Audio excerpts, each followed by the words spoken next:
Much like physical networks, VPCs have routing tables. These are used to forward traffic from one instance to another instance within the same network, even across subnetworks, and even between GCP zones, without requiring an external IP address. VPC's routing tables are built in. You don't have to provision or manage a router. Another thing you don't have to provision or manage for GCP, a firewall instance.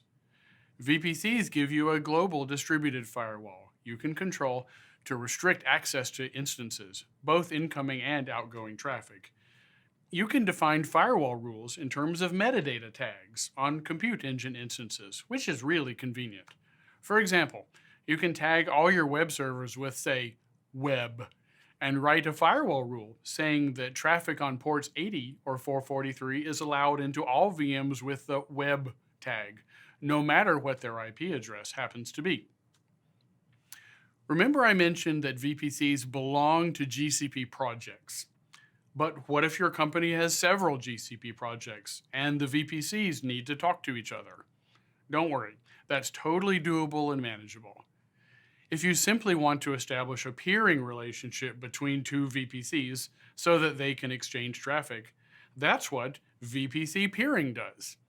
On the other hand, if you want to use the full power of IAM to control who and what in one project can interact with a VPC in another, that's what shared VPC is for. A few slides back, we talked about how virtual machines can auto-scale to respond to changing load. But how do your customers get to your application when it might be provided by 4 VMs one moment and 40 VMs at another? Cloud load balancing is the answer. Cloud load balancing is a fully distributed, software-defined managed service for all your traffic. And because the load balancers don't run in VMs you have to manage, you don't have to worry about scaling or managing them. You can put cloud load balancing in front of all your traffic, HTTP and HTTPS, other TCP and SSL traffic, and UDP traffic too. With cloud load balancing, a single Anycast IP front-ends all your backend instances in regions around the world. It provides cross-region load balancing, including automatic multi-region failover, which gently moves traffic in fractions if backends become unhealthy.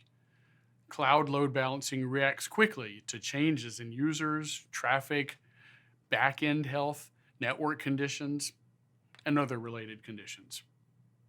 And what if you anticipate a huge spike in demand? Say, your online game is going to be a hit. Do you need to file a support ticket to warn Google of the incoming load? No. No so-called pre-warming is required. If you need cross-regional load balancing for a web application, use HTTPS load balancing. For secure sockets layer traffic that is not HTTP, use the global SSL proxy load balancer. If it's other TCP traffic that does not use secure sockets layer, use the global TCP proxy load balancer. Those two proxy services only work for specific port numbers, and they only work for TCP. If you want to load balance UDP traffic or traffic on any port number, you can still load balance across a GCP region with the regional load balancer. Finally, what all those services have in common is that they're intended for traffic coming into the Google network from the internet.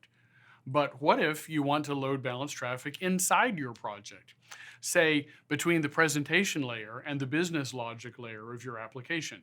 For that, use the internal load balancer. It accepts traffic on a GCP internal IP address and load balances it across compute engine VMs. One of the most famous Google services that people don't pay for is 8.8.8.8, which provides a public domain name service to the world. DNS is what translates internet host names to addresses. And as you would imagine, Google has a highly developed DNS infrastructure. It makes 8.8.8.8 available so that everybody can take advantage of it. But what about the internet host names and addresses of applications you build in GCP? GCP offers Cloud DNS to help the world find them.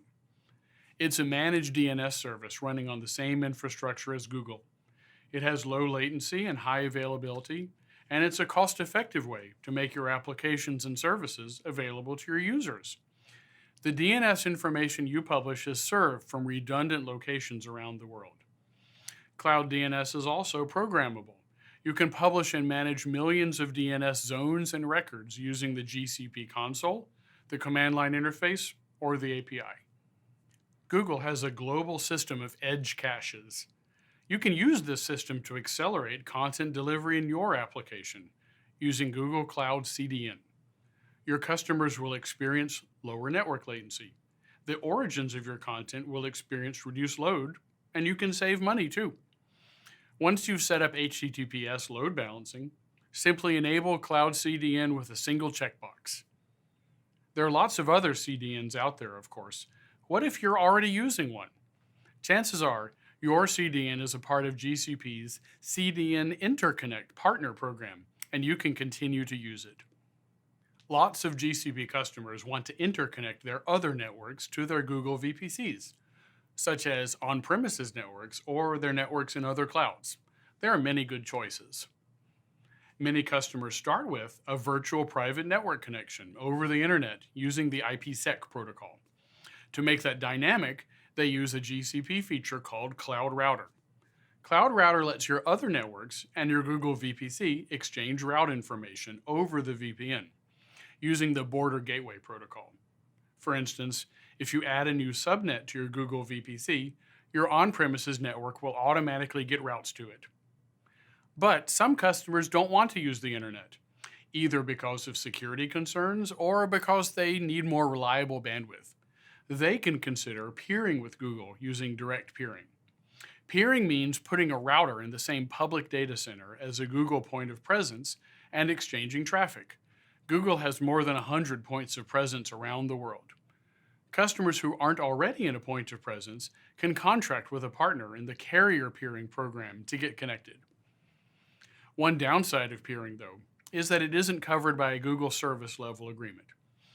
Customers who want the highest uptimes for their interconnection with Google should use dedicated interconnect, in which customers get one or more direct private connections to Google.